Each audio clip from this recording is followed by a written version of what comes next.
એક નાલ વગાડવા વાળો માણસ નાલ બહુ સરસ વગાડે. એવી સરસ મજાની નાલ વગાડે, જંગલમાં બેઠો બેઠો એના આતમ રાજાને રીઝવવા માટે સરસ મજાની નાલ વગાડે. એટલે આ નાલ વગાડવાનું ચાલુ કરે ને એટલે બકરીનું બચ્ચું એને સામે આવીને બેસી જાય. 1 દી 2 દી 3 દી 5 દી 15 દી થયા, રોજનો નિયમ થઈ ગયો. આ વગાડવાનું ચાલુ કરે એટલે ઓલું બકરીનું બચ્ચું એને સામે આવીને બેસી જાય. એટલે આ નાલ વગાડનાર સંગીતકારને એક સવાલ થયો કે શું હું નાલ વગાડું એ સંગીતમાં બકરીના બચ્ચાને ખબર પડતી હશે ખરી? એટલે એને બકરીના બચ્ચાને સવાલ કર્યો સંગીતકારે કે હે તને ખબર પડે મારા સંગીતમાં હું નાલ વગાડું તને કંઈ ખબર પડે છે? એટલે બકરીના બચ્ચાએ કીધું કે ના ભાઈ, મને તારી નાલમાં કાંઈ ખબર નથી પડતી, તારા સંગીતમાં મને કાંઈ સમજાતું નથી.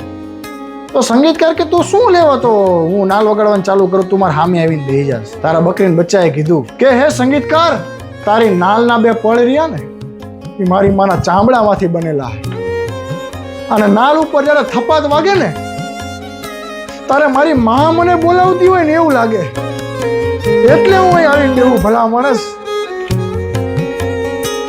મરેલી માનું ચામડું એને